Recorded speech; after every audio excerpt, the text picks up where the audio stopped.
Vamos falar um pouquinho de Campeonato Carioca, já que Renato está aqui, já que tivemos clássicos também. O Flamengo venceu o Vasco por 2-0 e está na semifinal do Campeonato Carioca. Gols de Bruno Henrique de pênalti e Everton Cebolinha. E aí, Renato, seu destaque desse jogo aí? Olha, meu destaque é do campeonato, de uma maneira geral, Domitila. O Flamengo está sobrando na turma. O Flamengo está sobrando. O Flamengo está usando, às vezes, times alternativos, não iguais aos que começaram o campeonato. Né? Aqueles ali eram o terceiro time, os garotos, né? Reserva do reserva, porque os reservas estavam com o Felipe Luiz também nos Estados Unidos. Desde que o Felipe estreou, o Flamengo não levou um gol sequer. Nenhum gol. E o único jogo que eu diria que foi um pouco abaixo foi o Fla-Flu. O Fla-Flu realmente disputado no deserto do Saara, porque eram 40 e tantos graus no sol, não era sombra, no sol, porque o jogo foi disputado num horário completamente bizarro para essa época do ano e para essa situação de efeito estufa que nós temos. Fora isso, o Flamengo está jogando muito direitinho, ganhou do Vasco, acho até que por menos do que deveria. No primeiro tempo ganhou só por 1-0, poderia ter feito 2 ou 3. No segundo tempo, o Vasco deu uma reagida, ameaçou ali durante 15 minutos, o Veguete meteu uma bola de cabeça na trave, mas aí o Felipe Luiz mexeu, tirou alguns jogadores que estavam mais cansados, botaram outros, entraram e tomaram conta do jogo de novo. E o que faz muita diferença desse elenco do Flamengo é o banco, né? Quem que entrou no segundo tempo? Luiz Araújo, Everton Cebolinha, Alan... Imagina, você tirar... E o De La Cruz não entrou. O De La Cruz ficou no banco. Então você olha o banco do Flamengo, realmente, ali você tem a noção da força do Flamengo. Porque ele tem condições de fazer o time titular e tem condições de ter várias opções no banco.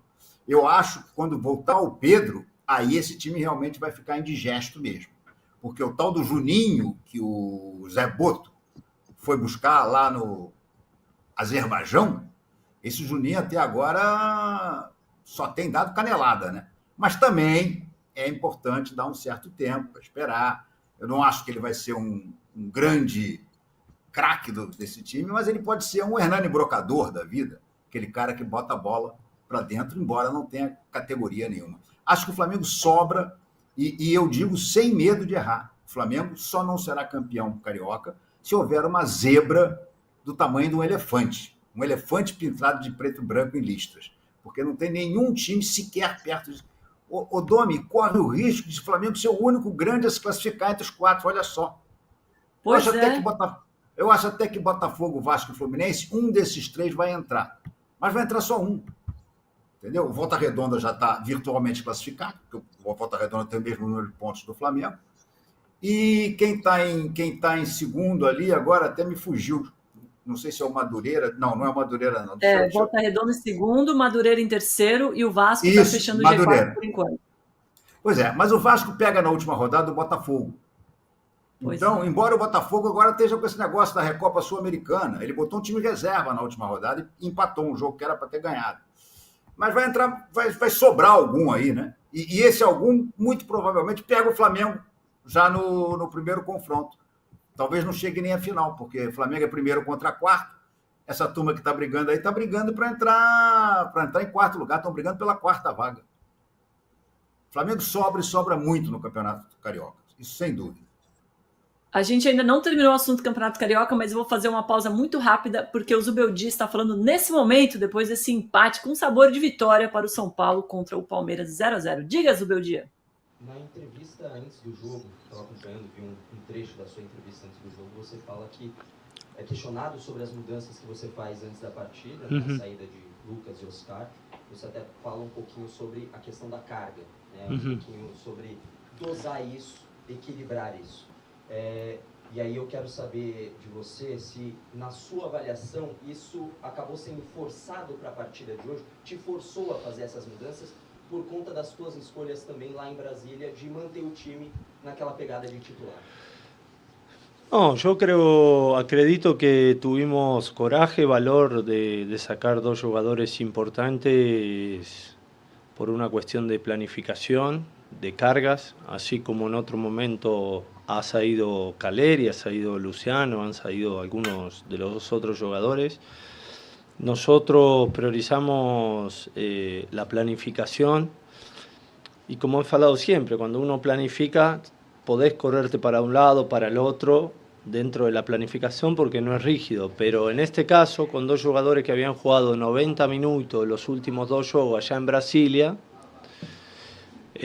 Oscar tenía o tiene un tobillo un poco con un poco de hinchazón, de dolor, y en el caso de Luka, que es un jugador explosivo, habiéndolo usado dos juegos seguidos, me parecía incorrecto, por la carga de minutos y demás, ponerlo hoy. Entonces, seguimos la planificación y dentro de la planificación, por supuesto, va mudando un poco la organización, las características de jugadores. Al no tener extremo por ahí por izquierda como Ferreriña, que tiene una molestia muscular, dijimos, bueno, vamos a salir con 3 atacantes más naturales, vamos a tratar de poner laterales volantes, adaptarnos un poco a lo que tenemos y, como he dicho siempre, 3 pilares. Primero, competir. Segundo, buscar nuevas estrategias, planteo. Y tercero, que los jugadores se vayan preparando de la mejor manera. Y más allá del contexto, nós seguimos a planificação.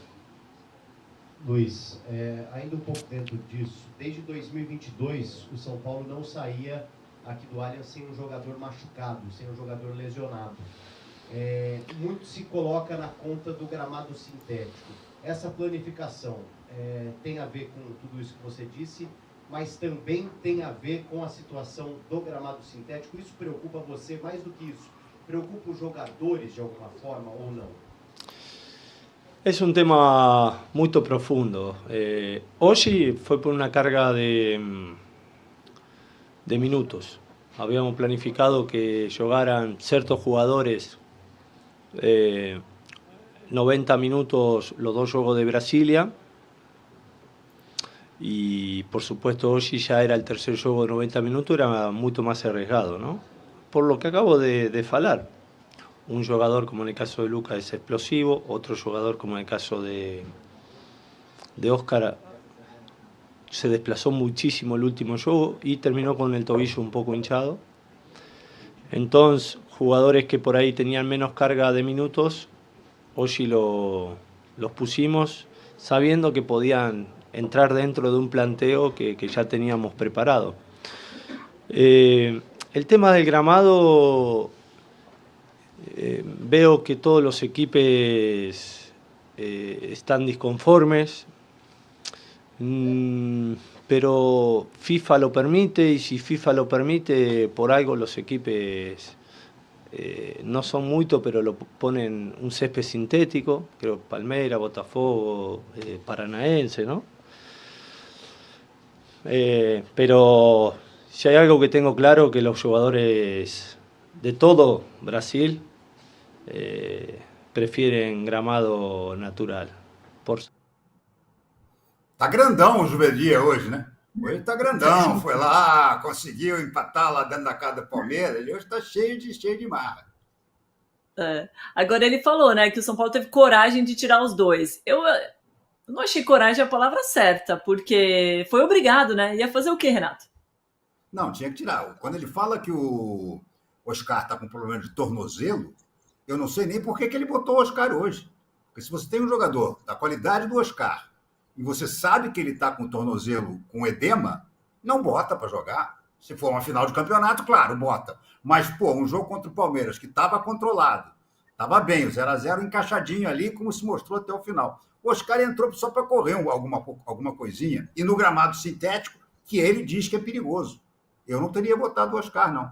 Mas ele hoje está cheio de... Como é que chama? Lesco-lesco. Tá grandão. Vim aqui dentro. Lesco-lesco. Isso aí é da minha época de garoto. Eu adoro, de vez em quando, tirar uns negócios desses assim. Outro dia eu contei lá com o Tirone e com o Arnaldo do mel de coruja. Eles ficaram encantados. Eu tive que explicar para eles o que era mel de coruja. Mas é bom você recuperar algumas expressões dessas de vez em quando. Hoje o Zubeldia estava cheio de lesco-lesco. Eu vou usar isso, hein? Lesco-lesco. 2x1 agora no jogo do Santos, hein, Bira? Não tá tão lesco-lesco assim o Santos, por enquanto. Ih, tá mudo, Bira. Enquanto o Bira desmuta, eu tô falando, tô lendo aqui, ó. O Paulo Coelho mandando. Engraçado que o argentino não se esforça em falar português. Não se esforça. Eu ia falar uma palavrão, mas segurei. Mas, pelo amor de Deus, o Ramon se Dias esforçar um pouco. até se esforça um pouquinho. O Ramon Dias fala um portunholzinho. Mas o Sampaoli, o Zubeldia, eles acham que nós temos obrigação de falar isso. Seja o que Deus quiser. Ó, peteleco na orelha dá vontade, né, Bira? Não, dá vontade. Você viu, né? O Santos me deixou até mudo, Domitila, por causa desse gol aí do Água Santa, que foi um golaço, inclusive. Mas é isso, acho que o São Paulo tá nessa posição, né? O Zubeldia hoje conseguiu travar o Abel, não deixou o Palmeiras jogar. Agora, realmente a estratégia dele deu certo. Então acho que por isso que ele tá hoje, como o Renato disse, de lesco-lesco. Adorei essa expressão, tá, Renato? Vou usar pro resto da minha vida. Tá grandão, cheio de lesco-lesco.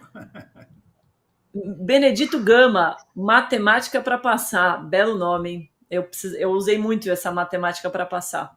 Diz aqui, ó, muito azar do Palmeiras com 17 pontos, é o terceiro, São Paulo com 16 já está classificado em primeiro. Esse ano a macumba foi forte. É porque esse regulamento do Paulista é muito bizarro, né? Vamos combinar. É muito bizarro. Você não joga dentro do seu grupo, você joga com todos os outros, mas você não joga dentro do seu grupo. Depois você classifica para jogar com o segundo do seu grupo, com quem você ainda não jogou. É muito bizarro esse regulamento aí. Ô, Bira, muita gente aqui, como o Daniel Peçanha, te confundindo com o Monark, gente, pelo amor de Deus. Monark. Não, pelo amor de Deus. Nem pelo amor de Deus. Deveria ser proibido essa comparação. Eu sou humilde, mas eu acho que, eu sou muito melhor que o Monark, tá? Desculpa aí, vocês fãs do Monark, mas eu tô fora dessa daí, tá? Monark só bicicleta. Exatamente, Renato. Perfeito. Tô com você nessa. Ô, Renato, eu te fiz uma pergunta antes para a gente responder agora. Se a gente incluir naquele melhor trio de ataque, Campeonato Paulista e Campeonato Carioca, o Corinthians ainda fica em primeiro? Acho que fica, porque o Campeonato Carioca, para te dar um ataque assim, você teria que ter o Pedro. Sem o Pedro, entendeu? É complicado. O Bruno Henrique quebra o galho lá, mas o Bruno Henrique não é um grande centroavante, sabe? O Fluminense, o Cano, já está jogando quase bengala, o Cano, né? Coitado, até voltou a fazer gol, mas já está velhinho também. E o time do Fluminense tem o Arias e o Cano, mas não tem um trio assim, não. O Botafogo, no ano passado, tinha um trio assim.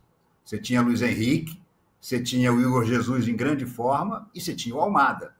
Então, você poderia dizer, olha, aqui tem um trio legal. O Vasco, tadinho, o Vasco não tem trio, o Vasco é só o Veguete. Bola no Veguete, seja o que Deus quiser. O Vasco, o famoso carilismo, né, Renato? Nossa, você vê que aí é bola no Verrete e ele que se vira. E olha que tem Coutinho, pai, ainda tem uns jogadores técnicos, né? Mas o Carilli não gosta de usar, não. Mas o Coutinho está muito mal fisicamente, gente. O Coutinho é um jogador que tecnicamente sabe muito jogar, sabe muito de bola, mas ele não tem mais físico. E o Payet vai um pouco por aí também. O Payet também é aquele cara que não tem mais perna para correr 90 minutos, não tem perna para recompor, entendeu? Então, o Carilli ontem, o que ele fez foi tentar também, que nem o Zubeldia, garantir um 0-0. Só que ele tomou um gol logo no primeiro tempo e babou. Bom, e aí, Flamengo sobrando no Campeonato Carioca, daqui a pouco começa o Brasileiro. Como é que vai estar? Vai sobrar também no Brasileiro, Renato? Eu acho que vai ser um dos candidatos, fortes candidatos ao título. O Flamengo entra como um dos fortes candidatos ao título. Isso aí, sem dúvida nenhuma. Porque o Felipe Luiz acertou esse time, gente. Eu fico imaginando, eu queria ser uma mosquinha para posar no ombro do Tite no dia que ele estivesse ver o jogo do Flamengo na televisão.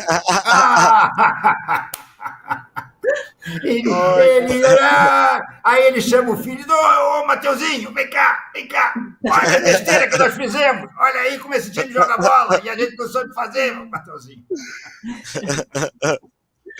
Muito bom.